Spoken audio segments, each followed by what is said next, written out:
welcome back to another episode of You Haven't Seen That Podcast, or YHST for short. I'm Isaac. I'm Elva. And I'm Carlos. He's back, and this is a show where we cover movies on the growing list of films that has people asking us the question, You haven't seen that? By the power of three, we are free to talk about movies. Carlos, welcome back. Contract dispute? What contract dispute? It's still up in the air, but they told me you had to come back. HR hesitantly. Which reminds me, we don't get paid for this. So if you want to support us, go to Venmo and send us a few dollars, even if it's like for a bucket of popcorn at YHST Pod on Venmo. And if you want to hit us up on the social medias, if you're not following us, or if you haven't done so already, you do that on Instagram, TikTok, and YouTube at YHST Pod. This is a well-oiled machine. Because he told me to say at before.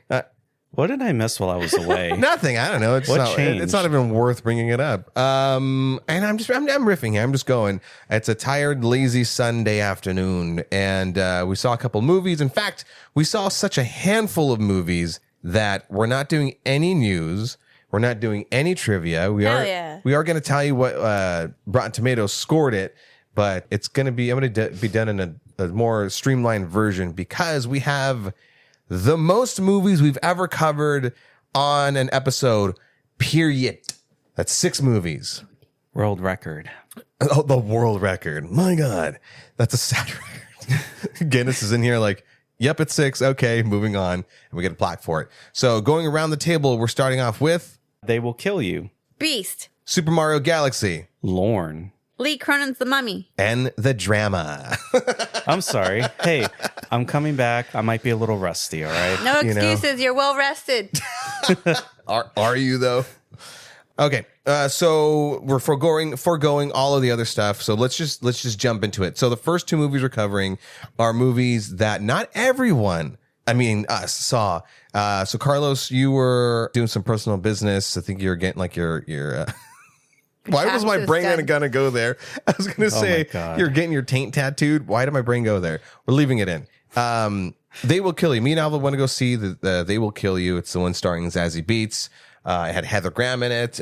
Tom Felton. Tom Felton, yeah. And I think you of all people would enjoy it just as like a fun, adrenaline, just heavy, fast-paced movie that it was. But I usually go into the whole rambling thing. So Alva, why don't you go and tell me what you thought about They Will Kill You? It was amazing, gory, and all the above things that I did not know I needed in a movie. Yes. And I also did not expect, because I think that the trailer itself didn't really show much besides like Zazie Beetz. I really enjoyed that part of like discovering who the other actors are in this movie. Yeah, I think even Patricia Arquette's in it. From the trailer, you basically know what it's going to be, and I can't really say anything negative about it. I mean, it's such a quick 1:30 popcorn movie that if you're a fan of movies, if you're a fan of Quentin Tarantino movies specifically, you can see where like a lot of the inspiration's kind of pulled from and thrown together. Although people might say that about Tarantino films, like, oh, but he takes inspiration off of other things and bites off of that. Yes, but Tarantino tends to make it his own thing. And this one felt like you could really see the inspirations. And it's if I had the ability to make a movie, this is probably what it would look like, where I'm like, oh, but I like this, that, and the other, and just put it all in one thing. That being said, though, like Zazie Beetz' fight sequences were super fucking awesome. As Alva said, it was so ultraly bloody. It was super fun. It felt like a more like heightened version of Ready or Not, 1 and/or 2, where it has to do with people making a pact with Satan in order to gain some sort of benefits. In this case, it's not riches. In this case, it's immortality, which plays such a fun part in the movie. Even the way things are shot are totally, you have to see it, Carlos, because I want you to see how so many of those shots are very Tarantino inspired, with like the camera movements, just the action itself. It felt like a passion project. So it looked like everybody had such a load of fun doing it. But I mean, I don't want to spoil anything for you. So like, as far as any time you have a chance to go see a movie, that one, I would say, go check that one out. It's a shame I had to miss out on that, but I'm sure I'll catch up to it eventually. All right, so that's it for They Will Kill You. Again, I don't want to make this episode too crazy long because we are covering 6 movies, and there's one at the very end that I kind of want to like, have a little. It's very juicy. Yeah. We'll get into that one, full spoilers and stuff. Oh, and by the way, heads up, I'm not going to do the snack sized versions of these reviews, so listen to this at your discretion. Carlos, go ahead and kick it off. Follow it up with Beast. So this was my little solo assignment. Saw that Russell Crowe was in it, had to do with MMA fighting. I'm like, okay, I tend to enjoy MMA fighting movies. So plot's pretty cliched. You have a guy who's struggling to support his family financially. He's got a wife, he's got a kid, he's got another kid on the way, he's got a brother who's also a fighter, but have like a very bitter estrangement relationship. Oh, wait, what plot is that? Oh, that's the same plot for the other MMA fighting movie, Warrior, with Joel Edgerton and Tom Hardy. I don't know if either of you guys have seen that movie. Yeah, a long time ago. Yeah, so this was just kind of like, I'll be honest, just like more of a direct-to-DVD version of that same story. It's not terrible. It's not the worst movie I've seen. This all takes place in Australia. Again, the plot's pretty cliched. The fights were pretty decent. There were some pretty bloody moments, to say the least. But do you feel like this is something that you go, it doesn't have to be a theater experience? No, like I felt like this was made for streaming. Because that's how I felt about like Ready or Not too. Like I could have seen this at home. Yeah, same thing with this. I mean, I don't like. It's not like I had a terrible time watching it. Right. It's like pretty easy to follow. I mean, there really isn't too much to be said. It's got a few actors that I've recognized from like other projects that were like side supporting characters. It even has one of the Hemsworth brothers, but like I think he's probably the least well-known one. Yeah, we only talk about the ones that matter. Yeah. So yeah, but Beast, I feel like this was just like a made for streaming movie. I mean, if you like MMA fighting movies, I mean, it's all right. It's decent. How were the action scenes or the fighting scenes shot? Like, did it feel more like Roadhouse was, where it's like hyper stylized, or did they try to ground it? Like Creed, maybe? I feel like it was somewhere in the middle. Like, it tried to do like some cool camera movements, like trying to feel like kinetic, like with the hits and all that. But I feel like there were some movies that did it a little better. So, like I said, it's not terrible. The fights were okay. That's really all I got to say about it. It's made for streaming. It's one of those things where you walk out and you go, yeah, that was cool.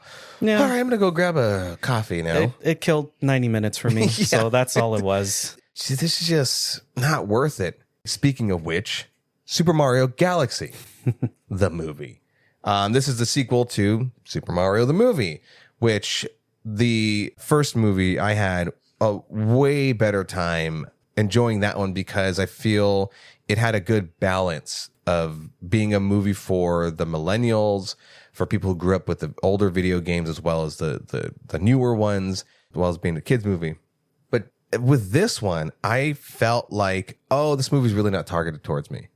There's this sort of like, what you would call like, member berries, right? Oh, remember that back in the day? You remember this? And I see all the Easter eggs and all the references, but it was just a montage of all that stuff. Where at the end I go, I mean, technically they have a storyline. Technically there's dialogue. It's all like by the book stuff, but I can't look at that movie and go, wow, they really touched my heart. I love the story on that. The characters were deep. Everything was so straightforward, two-dimensional, by the book.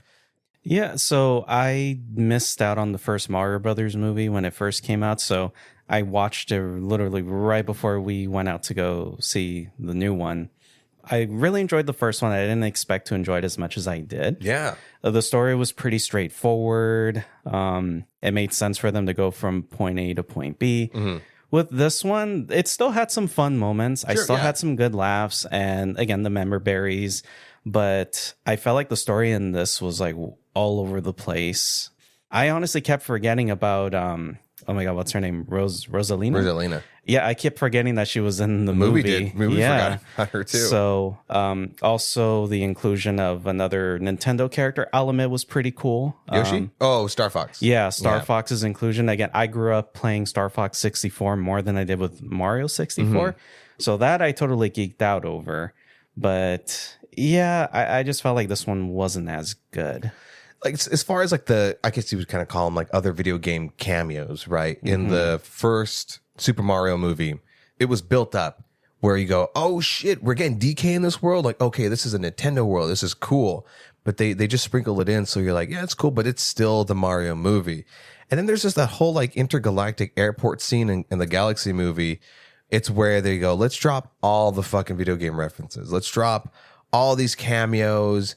And so that everybody can just be busy going, pointing. And I found myself doing that. You're right. Yeah. I'm not gonna hate on it because it was fun, but like the most straight up by the book movie. It did what it was supposed to do. Like I know I got manipulated. They marketed Brie Larson so much for her to have less than 5 minutes. Less. And her being like the biggest gaming nerd that there is on that cast. You know, the first one was so successful, and yeah, of course you're gonna make the sequel. But what I was gonna say was there really wasn't a lot of dialogue in this fucking movie. And I never thought I'd give a shit about that. It was just like stuff happening. Yeah. Oh, man. It kind of bummed me out a little bit. We get more from DreamWorks and Disney and Pixar with dialogue and story that when I saw this one, I was just like, what the fuck did we need a second one for? I didn't need a second one for. With the story that they were trying to push, they had that moment of like, hey, just slow it down a little bit. Yes, this is a kid's movie, but you know, the adult should be like, I'm glad I saw that. You know, I wanted to have a little tearful moment. Pixar can do it with the fucking hoppers, and I know they were going to do it, you know, but it still hits. Like this one was just, I said it before, it's just 2-dimensional. I'd rather go see a Minions movie because I feel like that would have a story to tell. You know, I've never seen a Minions movie. Oh my God. I haven't even seen a Despicable Me movie. Get out of here. Yeah. I'm sorry. Oh man, let's binge it. To have a whole episode. I think you at least need to see the first one. At least because now there's a new one coming out. I'm like, should I like try to catch up with all the Minions movies, all the Despicable Me movies? Despicable Me movies are different from the Minion movies. The Minion movies are more like spin-offs of the characters that are in the Despicable Me. Which is, by the way, sells. Yeah. It sells. Much to some people, listeners' chagrins, we'll probably do a Despicable Me and Minions, you know, whole collage episode before we do Lord of the Rings. No, seriously. No, because what is it? Before the Super Mario, there was the Minions 3 trailer. And I was like having so much more of a chuckle on a trailer. And I'm like, oh, I got to tone it down to it. I noticed myself chuckling a bit too much. I was like, it's a trailer. No, but the same thing with like the Mario Galaxy movie. When I saw the trailer, I remember I think it was like the first trailer. I was like, yeah, this is hell yeah. I love the first one. I'm so excited for this.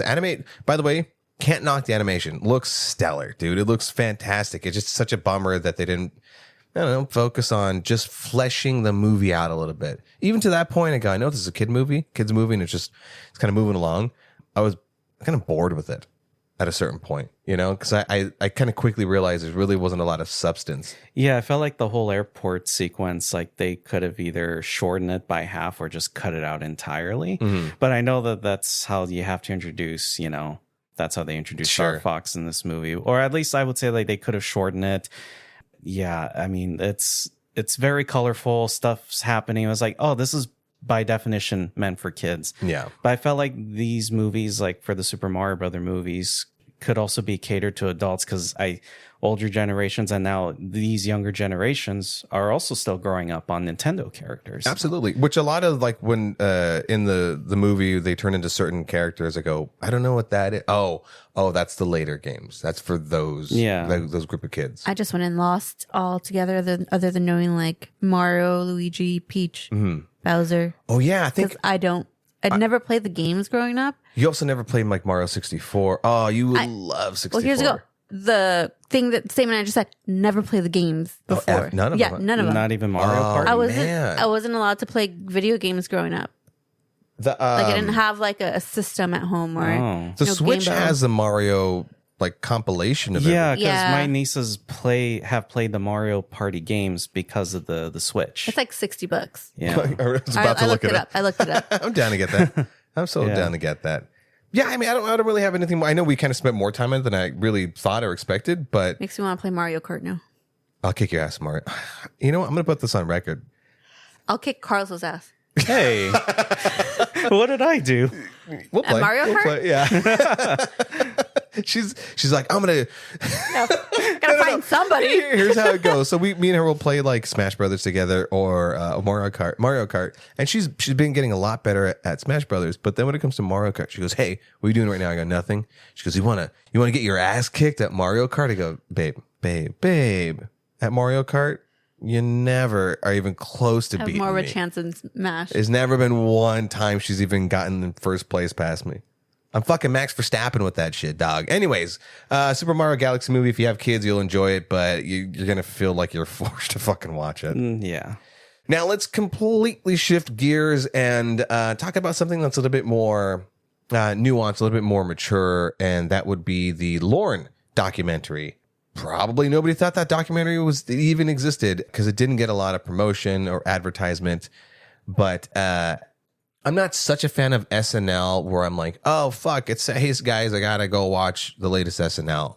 It's been on since the 70s, right? Yeah. But you cannot ignore, I think even Che and Che Rivera and, I forget the other guy who gets, Michael Che and Colin Jost. yeah, the guy that gets to mac down on Scarlett Johansson. I think one of them had even said, it's like white Motown. Even if the show itself isn't, up your alley, and maybe you don't like some of the takes that they have, or you may have good seasons, bad seasons, good cast members, bad cast members, you cannot ignore the fact that there have been some all-star comedians coming out of that, or going through it, or are born of it. Yeah. The movie focuses on Lorne Michaels himself, which is something that's never really been done. For those of you who aren't familiar, he is the producer of Saturday Night Live. Correct. If you don't know what the hell Saturday Night Live is, You're living under a rock. Yeah. Even I know yeah. this. But this documentary following the Saturday Night movie that came out, I want to say now 2 years ago. The Yeah. last October, November. Something along the lines of that. Yeah. Was a fantastic movie. I think people slept on it. You said, Carlos, you got a chance to see it. Right before we met up to see Lorne, I was like, I got to check it out. I remember you guys talking about it on the pod from like a year or so ago. And yeah, it was great. Just seeing like all the chaos, like leading up to the first live broadcast of SNL. And with this documentary, yeah, you still get a sense a little bit of the chaos, Yeah. but it's kind of like more order chaos. But again, we're kind of like You're seeing talking about day one with Yeah. the other movie. yeah, but now we kind of see like how, Lorne Michaels is a man of A creature of habit. creature of habit. Yeah. Yeah. How Is he even a man? Is Lorne Michaels a man? I don't know. and, Get him the popcorn. That's the first time I've tried a Lorne Michaels. That was pretty good. Oh yeah, like how Elva just said, like popcorn. I never realized like how much popcorn this man loves. but yeah, like I'm glad that I did see Saturday Night before watching this to kind of get a sense of Yeah. how the show started and how it progressed over the decades, not just years but decades. But like with this being about Lorne Michaels himself, we actually still don't know a lot about him personally. That was my takeaway. I go, Yeah. I don't really know a lot about him, but I kind of like that. Yeah. I like not only is he sort of a man of mystery, but it was Dana Carvey talking about how Lorne Michaels told him a story once of driving through a pumpkin patch and whatnot. And the whole anecdote was where there's all these pumpkins. It's a big pumpkin field. I could totally just grab a couple of them.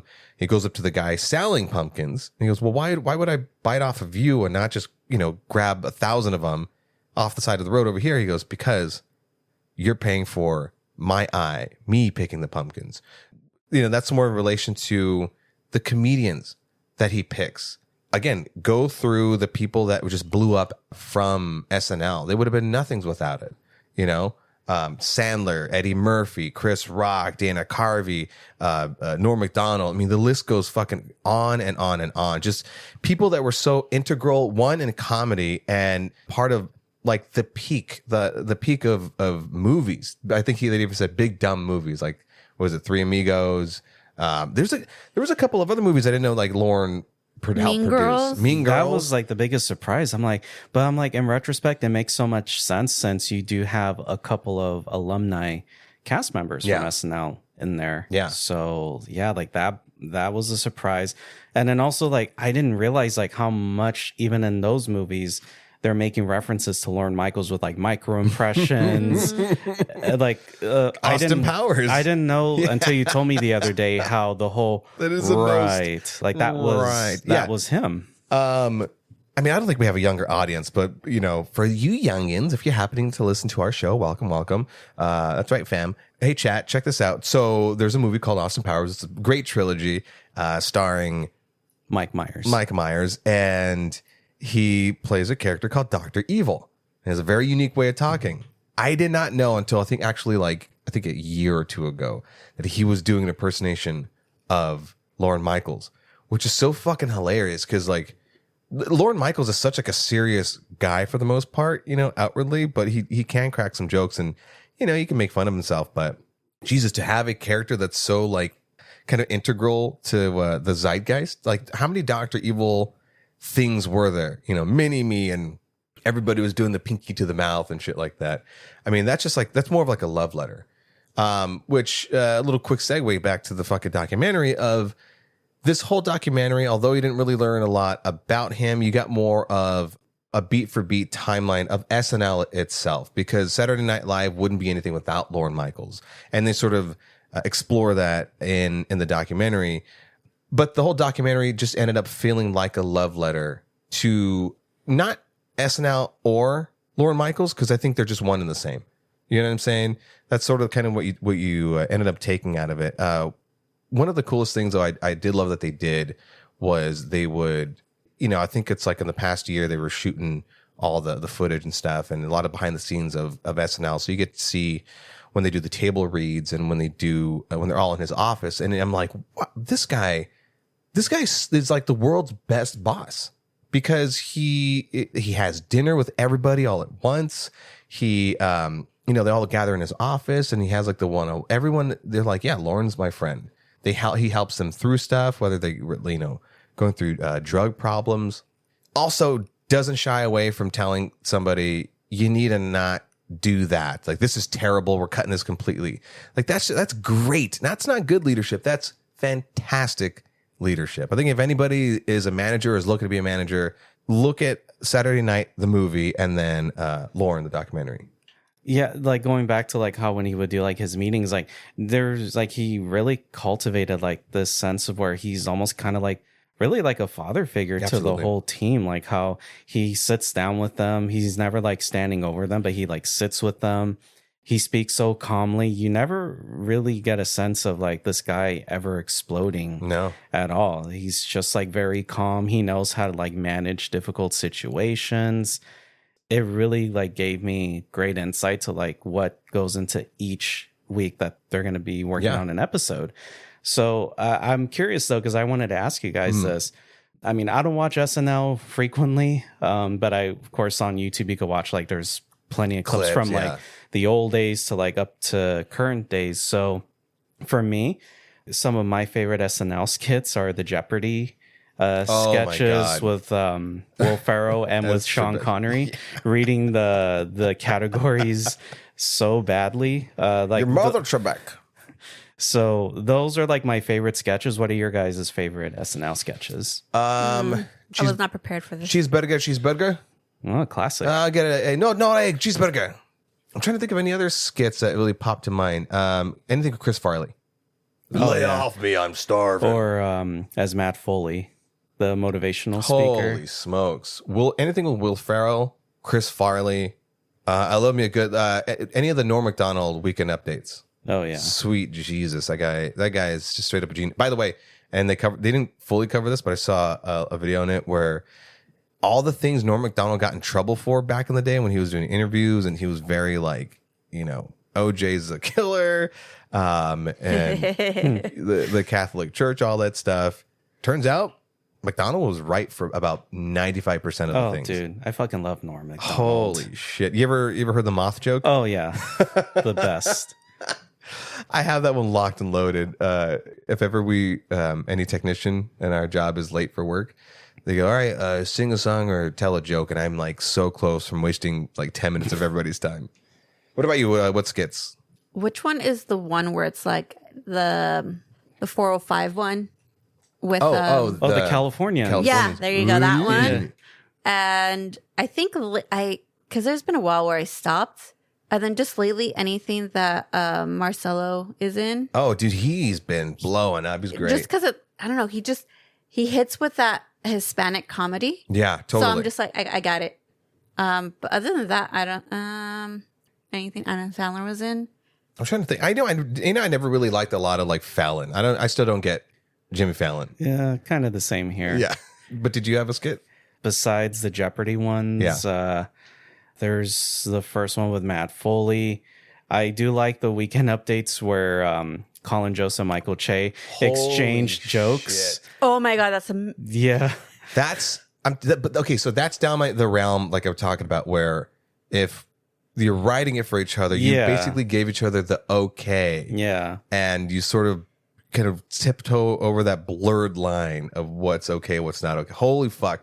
I don't think I've laughed harder at anything SNL's done other than those two things, which, you know, to go back into the documentary, that is the point of SNL. It's to kind of hold a mirror to what's going on currently, kind of like how South Park does. Yeah. And then to cross those lines, like what's not okay currently, let's push those boundaries. Even though you're working for a network, so that's so fucking tricky to do. You know, and it's not to say that like SNL's got grandfathered in. No, there's a lot of time, like as the documentary shows, they've been canceled. They've been on the verge of almost being canceled. They want Lorne out of there. But, you know, going back to it, I think the thing I took away from Lorne, the documentary, and the Saturday Night movie, the biopic, and I said it when we covered that one, I love that if you just stick with your guns and you give a shit about a thing, and you, as long as you see the vision and you're able to lead people into going, I trust your vision. I may not exactly see it, but I'm going to trust your vision because you have respect for me. You saw something in me, which is the most important thing. You saw something in me. So of course I want to work with you. You're not, like you said, you're not talking down to me. You're watering this plant, and we all get to grow and collaborate. There's nothing better than collaborating. You know, that is just my biggest takeaway of that film. Now, will I start a Saturday night show? No, but I like, for instance, doing this podcast with you guys, and then all of us just kind of like going with the flow and having fun and trying new ideas and stuff like that. So yeah, that's my takeaway from the movie. Cheers. Oh, cheers to collaboration. Clink, clink, clink. Clink, I don't have clink, it. clink. All right. Enough of that sad bullshit. Let's, we just today saw Lee Cronin's The Mummy. The Mummy. You guys take it away. I've been rambling on. So we got the director of Evil Dead Rise coming to do The Mummy. Blumhouse has been remaking their Universal Classic Monsters lineup. They started off with Invisible Man, which knocked it out of the park. Absolutely. Super good. Love that movie. Then last year we had The Wolfman. Yeah, Wolfman lowered the bar real fucking low. Yeah. So now with this Mummy coming out, which, by the way, full disclaimer, this has nothing to do with the Brendan Fraser movies, because I've even had some people ask me, oh, you're going to check out that new Mummy movie? Is this like a sequel? And I was like, no, this is its own standalone thing. This is a pure horror film. So I would say with this one, I mostly enjoyed it. I thought it was really ballsy. They really went all in with the mutilation stuff. The kids certainly were not spared of the pain. No, and I appreciated that. So, honestly. and just also another poor grandmother though. I she know. had it coming. Also another thing, this is a totally different kind of mummy movie. So if you're expecting a swashbuckling adventure with romance, you know, gun-toting action, this is totally abs, not no that. abs. Yeah, no, it's I'm just gonna say it's a little bit exorcism. Oh, totally. Yeah. Oh, It's yeah. a total like demon possession movie. Yeah. I didn't expect that, but I love the big swings that this movie took, and it committed to it. I think after I saw the second trailer of this movie popped out, I was like, oh, we're getting one of these movies where it's like the possession and all this other stuff. And I'm like, and that lowered the bar from this movie like a lot. Because I'm tired of those. Like, I don't want those anymore. Yeah. But it lowered it to where I went into this movie and was like, great. But after seeing it, you're not back to where you were originally, where like I was like, I'm not really expecting anything. Like my base level of every movie, it's like neutral. Now, like you're below neutral, but not at the lowest of the neutral. Where I enjoyed it, but I kind of wanted something a little bit more. Same. I think that's my overall feeling of it. Is it took those swings, it committed to those, but ultimately I feel like it missed some beats and maybe could have shifted something. I don't know exactly what it was that it could have shifted, but the ending kind of lost me a bit. Okay, so that as far as possession movies are concerned, I'm never big on when it's like, and then there's the big, noisy, messy boss battle. And so this movie had that, which feels like a cop-out almost, a little bit cheap. Because I think the first and second act actually did a really good job of establishing a mood and pacing it out. Because a lot of these current horror movies, they really try to rush you through it. How long was the movie, by the way? 2 hours 14. Okay, yeah. So it utilized that. Like I don't think there really was a moment where I go, okay, fucking move it along. It did spend time on like, here's some gross shit, here's some kind of creepy things. Now, as far as like, was I spooked out by any kind of shadowy thing in the background? Will I be afraid of, a dark closet or anything like that? No, it wasn't that type of movie, but it was perfectly good, cringeworthy gore. There was a scene in that movie where it played with shadows, and I thought they were going with, it was by the hallway. It was like in the second part when they bring her back to the U.S. and she's on her bed and the doors open and something, and then like the little kids are there. And there's a moment with a shadow in the back, and I'm like, they're going to play with shadows. And then you're not going to play with shadows. How dare you hereditary me? And then I'm just... Nobody could do it as best as Hereditary. But it lost me halfway through the second act because it made me feel like, are we still in the second act? Did we move on to the third? When is this movie going to come back around and finish everything? And it's just like loose ending everything. Like, when are we going to tie everything up and just... All right. Because at a moment, I felt, I'm like, we were a little bit too much in this house. Right. Yeah, it was one setting. Yeah, I'm like, and I'm fine with like, if it's going to be one setting, that's fine. But don't make it feel like it's dragging a bit in the middle to where when you get to the end, you don't even know when the fuck the end is. I think you're always at risk of like some bit of it dragging at some point. But it didn't feel like it was messy. You know what I mean? Like some of these movies can do. I don't know. I feel like I wanted it to be a little bit deeper. I wanted it to be a little bit more emotional. But it worked for what it was, and it tried. I was like, Lee Cronin, what the hell else has he done? And after the movie, you were like, oh, he did Evil Dead Rise. I go, well, that makes a lot of sense. Now I look back at this movie through that lens, and if this movie wasn't The Mummy movie, instead it was like a spinoff of Evil Dead, 1-to-1, it makes a fuck ton of sense. So there was a little bit of interesting behind the scenes stories that were coming out like last year.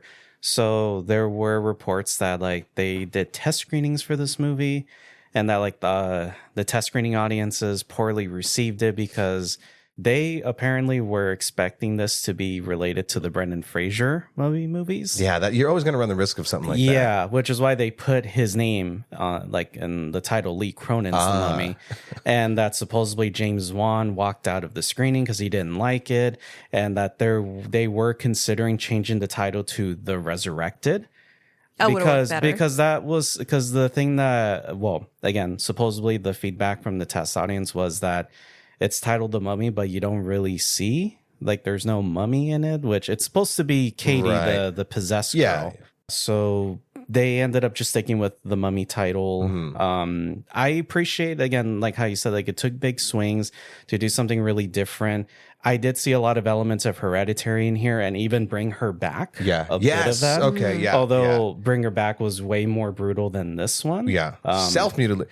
Remember when we covered that one? Self-mutilation really goes a long way. So, but yeah, with this, they do try to tie in some Egyptian lore into it, but it's kind of like not really like an Egyptian god or anything. This is like more of like a demon. Yeah. Which is the source of the possession. I mean, I like that it's going in a different direction, different religions and stuff, instead of like always having a Catholic based, like, demon or anything like that. It's a little clickbaity with the title, The Mummy. The thing also with the name is The Mummy. I'm thinking like they're bringing back an artifact that's gonna like cause havoc on them. That's what I thought that the thing was gonna be. And like the thing of them, like, was it the girl in the sarcophagus screaming with the bandit? I thought it was like maybe something that they're trying to put back or whatever, and it's one of the characters that's like, oh my God, I'm somehow this entity or whatever got me here, and now I'm screaming to help me or whatever, and being tortured. That would be a good take. That's why when I went into, I saw a second trailer and I was like, this is why I don't see the second trailers. They kind of give it away. Mm-hmm. I was afraid it was going to be like an ultra terrible movie. And then with these types of horror films, there's always like, all right, who has survival instincts? Who doesn't? None of them. How much disbelief will I need to suspend? And there are some moments where I'm like, are you not hearing her crawl through the ceiling? Is no one smelling any smells and stuff like that? Yeah. The noises of the flying flies, like the buzzing of the flies, were always in the background. I'm not sure if you noticed. Like certain scenes, they would have like a little buzzing noise of the flies in the background. And I'm just like, does nobody hear that? That would drive me crazy. No, also there's that portion where they're watching the VHS toward the very end, and then like the sun's, bagging on the attic door thing. No one hears it. His head banging on the thing. Oh yeah, like they totally forgot to check in on him. The grandmother gets bashed in the nose. Everyone's just like, she's fine, whatever. The grandma. Well, I mean, the kids and the grandma were not spared of any physical torment, which, again, at least give credit to the movie for even going after the kids, so. I do like when horror movies cross that line. Yeah. No one's safe kind of thing. So I was mentioning. Except for the parents are perfectly fine. Yeah. Jack Rayner, who plays the dad, he gets beat up towards the end, like in the climax and all that. But I had mentioned this to you when we got out of the movie earlier, that in preparation of watching this Mummy movie, I rewatched The Mummy, but it's not the Brendan Fraser one. It's the Tom Cruise one. Which your comment in the movie, though, by the way. So I'll just mention what was it that I said during the movie. So early in the movie, you see a plane crash happening in the background. Right. And I leaned over to Isaac saying oh, Tom Cruise is in that plane, which if any of you were unlucky to see that Mummy movie, I'll admit that was the only decent, somewhat scene in that movie. That trailer got me, yeah. Yeah. So I rewatched that movie because one thing that I'm doing movie rewatch posts on our Instagram channel, which, by the way, check it out. Mm-hmm. Shameless plug-in. Yeah, great stuff. I wanted to revisit this to see shameless plug-in. Did I say that? Plug, just plug. Yeah, just plug. I'm sorry. Well, what are we plugging in? Shameless butt plug. Go on. I wanted to see was it as bad as we remember watching it, because we went to go see that in theaters all those years ago. Was it? Oh my God, yeah. It was such a hot mess. Yeah. I mean, I had to rewatch the actual Mummy movie that I love from my top 5 movies of all time, just as a palate cleanser. 98, right? Brendan Fraser? I think it was 97, 98, but it was towards the late 90s. So I rewatched that Mummy movie, so you guys didn't have to. But I will say this at least it's way better than that Mummy movie, definitely. A lot better. Miles better. There's things to say about this movie as far as it's one of those things where it's some things hit, some things miss. Visual effects, I will say, there are some portions where I'm like, you're running through a dust storm. Hey, actor, squint your eyes a little bit. Yeah. He was just complete. Oh no, it was total. Yeah, the dust, the sandstorms were total CG. Okay. It fucking killed me. Also, he makes a very believable dad. Yeah, he was good. There's this one scene. I don't know if you guys noticed it, but I think my brain was trying to notice things in the background at a certain point. But was it Jack Rayner? He only had in one scene when he's lying on top of the thing where it's kind of almost like the final battle with the daughter. Mm-hmm. He's laying down on the ground on by the stairs, and they have a top view of him. Uh-huh. And for some reason, my eyes went to his left hand, and I was like, "Why did he not have a thumb? Did they edit his thumb out?" But I've been Googling, and he has all thumbs. So I don't know if it was an effect thing that just the energy that you started that's the comment with. I'm like, this is gonna be good. Nope. No. And I don't think you even noticed me when that scene happened, and I was just kind of looking at my hand. That's what I was doing when I had my hand out. I was like, it reminds me of early episodes where I'd be like, what do you got? And you're like, and then you notice his hair is parted to one side. I'm like, total. It just popped in my head, and I just remembered it right now. Leave me alone. All right, leave me alone. Yeah, so it's just a hit and miss. when it came to the gore, it hit. And the makeup. The makeup's fantastic, but I think it blew its budget on trying to make like CG dogs or the coyotes or whatever, which just didn't work well. It looked like they wolves. said coyotes. Those look like fucking. They look wolves. like wolves. Though. Yeah, I was like, coyote. What big. motherfucking coyotes are you? Yeah. News Mexico coyotes? Okay. Yeah, but overall, I mean, again, I mostly enjoyed it. It's certainly a step up from Wolfman from last year. 1000%. But I could also totally see why some people won't like this. Yeah. Because, the title, the Mummy movie, but it's not exactly a Mummy movie. Because it's expect a straight out horror. Yeah, this, like, if you're a total gore hound, like, if you love makeup, all that kind of good stuff, this is totally worth the watch. If you enjoyed the Evil Dead Rise movie, this is basically Evil Dead Rise 1000%. With sand, CGI sand. It was really bad. Yeah. Okay, and then last but certainly not least, the drama. Who's got drama? We all do. These fucking you know what? Which it was such a movie that like sparked conversation and controversy. Do you want to hit us with a synopsis then? A happily engaged couple is put to the test when an unexpected turn sends their wedding week off the rails. Dun, dun, dun. So in essence, what ends up happening is Zendaya's character and Robert Pattinson's characters, they are engaged and they're in the middle of planning. They're in the last 3 days or whatever, planning their wedding. And amongst some wine tasting with their two good friends, they essentially play a little game of like, what's the worst thing you've ever done? And they go round table, and Robert Pattinson's character is just completely squeaky clean. And what did he say? I think he cyberbullied. Cyberbullied. Still pretty bad. And the other two friends, one, I think, shielded himself, threw his girlfriend at the time in front of the dog. And the dog attacked her. Yeah. And then the other girl stuffed assumed special needs person into a closet and forgot about them, which was like the second most horrible thing and it was done in that movie. And then ultimately, and this is where hard controversy really was sparked. And it takes quite a turn here. It does, to the point where I think certain theaters took it out of their rotation. Is that right? Yeah. Whew. Okay, which is the point of the movie, by the way. That is the point of the movie, and I love that it went there. Zendaya's character, she reveals after a couple of drinks and through slurred words, said, they go, well, what about you? And she goes, oh, I mean, I one time thought about doing a school shooting. What? Yeah, I didn't do it though, but I planned doing like a mass shooting. They're like, well, like how far did you get? I mean, I had a gun and I planned it, but I didn't do it. Ha ha ha ha. No, like she took the gun to school. Yeah. I love the way that this movie was done, because then it would go through some flashbacks, which you would only spend no more than like a couple of minutes. At certain points, you spent maybe like 10 minutes in a full explanation. It's when she's explaining it to Robert Pattinson. But then the point of the movie is, if you're saying I do to a partner, do you want to know what the worst thing they've done? And is that the make or break moment? And then if you decide to then go forward, how do you then proceed with forgetting about that or then just living with it?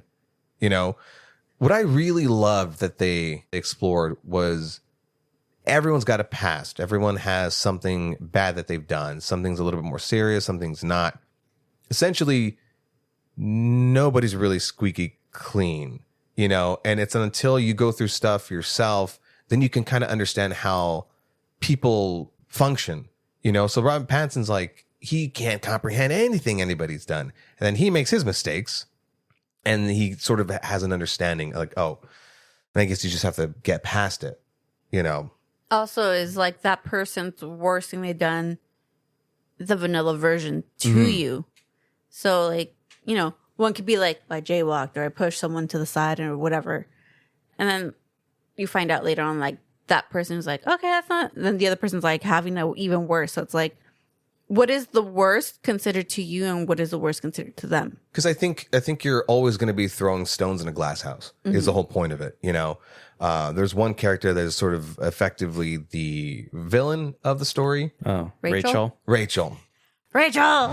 And her thing was like the second worst, right? It's like, you still did a really bad. You actually like harmed somebody, you did a really bad thing. Yeah. Zendaya's character didn't touch a hair on anybody's head.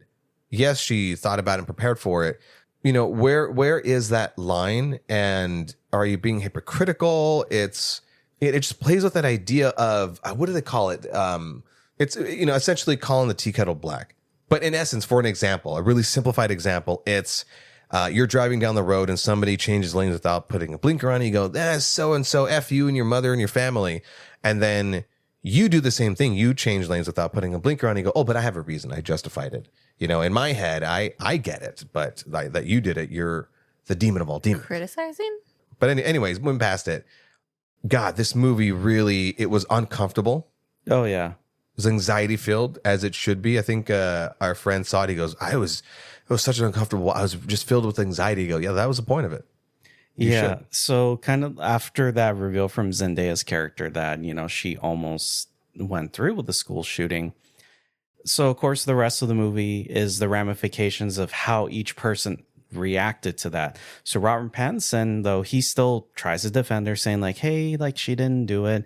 Yeah, she had a rough upbringing, but, you know, like, she still didn't harm anyone. Because her character ends up not going through with it because of timing of it, because of the passing of like a classmate. And I can't remember. From a mall shooting. Yeah, from a mall shooting, and her seeing like how everyone's heartbroken reaction changes her mind, and then she ends up joining like a gun anti-gun activist group with her classmates. But then he starts to get paranoid throughout the whole movie and starts seeing all these things, which it's like, on the one hand, like, yeah, you can't blame him for like kind of just naturally feeling paranoid, thinking like, oh God, like, what if she not necessarily like gets a gun and come after me? There's like a scene where she's like cutting up like fruit to make like a smoothie. And then he gets paranoid with her holding the knife. Yeah. And she like walks into the room with it. She lunges at him. Just to like scare him. And she's like, why are you acting so tense? Throws away a mug that has a gun on it. Yeah. But then also like with Rachel's reaction, like there's like a lot of talk online that you could see like she was the real secret villain of the movie. On the one hand, like, yes, you can understand why that would upset her, because her character has a cousin who survived a school shooting who's now paralyzed. So yeah, that's a sensitive topic for her. And it's like, okay, I get why that would be upsetting to hear. But at the same time, it's like, she didn't do it. She did not harm anyone. And she seems to be in a better headspace. Because Zendaya does explain like, yeah, I didn't have the best upbringing, but I'm okay. And then also later on finding out in the movie that Zendaya's character was a military brat, moved around. Yeah. So it's like you're basically being isolated as a child. You're not making those connections with people. So, of course, you're going to have that disconnect when it comes to making friends or anything. You're going to seclude yourself from all that because, you know, kids are strange. And having to start, I don't know how many times over in a school. Oh, like, yeah. That takes a toll. Yeah, like I've started new in different schools and that shit's horrible. Because by the time you have to go on to the next portion of like middle school or high school, it's starting all over again. It does take a big toll. Yeah. And it doesn't help that, because we do see it briefly too, that like there were some classmates that were very mean to her, which was just rubbing salt in the wound. Like now you just have like bullies. And I want to clarify too, just in case anyone is listening is like, are they justifying? We're not justifying. No. Yeah. Not at all. But you know, that is the conversation. You know, you take accountability as an individual who's thinking about doing bad things or have done bad things. Accountability is huge. And at what point do we allow some redemption from people? You know, and I think that's such an important thing because, you know, I don't think there's any kind of black and white other than by the letter of the law where, okay, then at what point, yeah, that was a different person. I mean, like I'm 35 now and I don't have a squeaky clean past. I'm not going to fucking divulge everything I've done here, but there are things that I've done in my past that I have had to sort of, you know, pay amends for, or just sort of try to redeem myself and become this whole different new person. Going back to it, like the thing I can relate to with like Zendaya's character is, like you said, she was bullied. She was isolated. She, you know, didn't have a great family life and everything like that. There's, you know, it's also the accountability of society. You know, as a family member, are you checking in on your family members or your friends, or are your classmates? You know, make friends with that quiet person. You never know. Maybe they're having a tough time of it. Maybe they're not showing it outwardly, but inwardly, it's just a war inside their heads. You absolutely never know. And the sort of like underlying message I kind of took away from all this is like, hey, everyone needs to take a breath, not demonize people.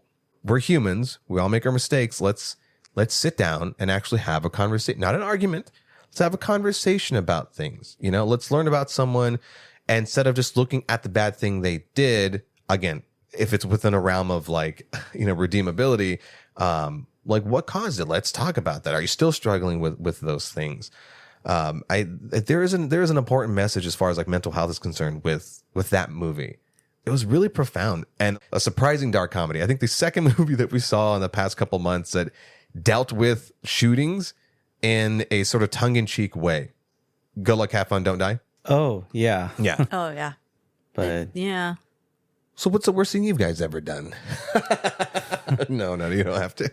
Laughed at somebody in a Blockbuster and ran away with my cousin. Oh, yeah, you guys Yeah. ever bullied, right? Mm-hmm. Yeah. yeah, it was just, again, like the culmination of like the build up to the wedding itself. Like I totally love like the scene when they're with the photographer and the Oh my God. videographer, and they're like, hey, why don't we just like when Act she's like you love listing each off- other. Yeah. Well, actually before that, it's when she's listing like the family members, like, okay, we're gonna take photos with your parents, grandparents. It's like, okay, so we're gonna shoot them. Okay, we'll shoot them too. Oh, grandparents, TBD.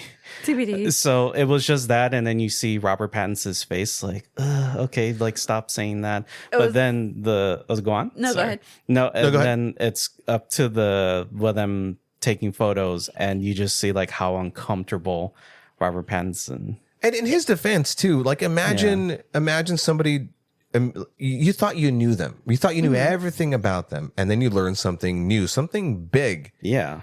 I think it was pretty mature of him to not just cut and run, but rather to process. And that processing is messy. It's super messy. Oh, definitely. You're thinking about, do you leave? Do you stay? Are they going to do it again? You know, are they going to do it to me? It's just all of those things encompassing. So it was a fun, maybe not a good word for it, but it was, I feel like a true to nature exploration of what that processing does or can look like. You know, me and Alva have had our history, and there may have been a point or points where like we may not have been here doing a podcast together or just being together at all, but we work through it and we're like, we're going to fight for it. And so seeing them at the end, just have that sort of like, I see you, you see me. Now our vows really fucking mean something. Also, it was you can tell that was the heightened point of his paranoia. Sure. And yeah. he didn't have, like, he had like the friends, he would be like, what do I do? And they were like, you need to kind of run right now. No, he was imagining that. No, she was imagining him saying that. Oh yeah. With Yeah. Was that an imagination That was thing? yeah, that it was- thing yeah. fucked with me because I was like, wait, what? No, I thought that was like for real. I'm like, okay, that's a bit extreme. But then we realized it's just her paranoia. Like she's just imagining it. But to bring it all back, like there are moments in the movie where they sort of very subtly and seamlessly kind of cut, not necessarily cut back and forth between any kind of flashback, but there'd be a moment he's walking, holding hands with, for instance, like Zendaya, and then it cuts a close up of him and goes back to a wide, and now it's like the younger version of her. You know, now he sees her as this like school shooter kind of thing. It's just those little things of you have to then process like that is actually who your partner was, but is it who they are currently? It's a tough. I mean, I wonder how many couples drove back going like, do I know them? What is the worst thing they've ever done?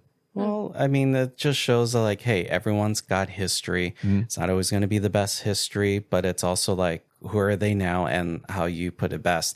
Accountability. Like, did they take accountability for some possibly terrible things that they did back? Like, was OJ really a bad guy? Are we all cool with Michael Vick now? I mean, come on, guys.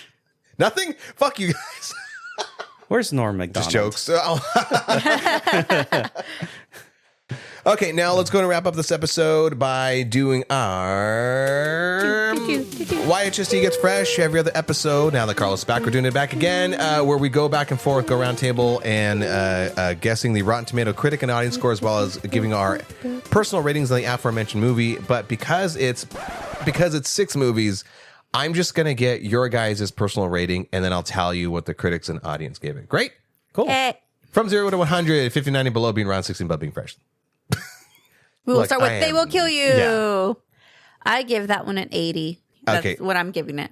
Critics gave it a 64%. Fuck that critics. Yeah, but the audience gave it a 77%. Okay. Kind of back what I was talking about. Like, yeah, it was a fun movie. It was a fun movie. There wasn't much that you can go like, wow, this is like, whoa, people are going to reference this thing, but popcorn movie, 77%. You got to give it that.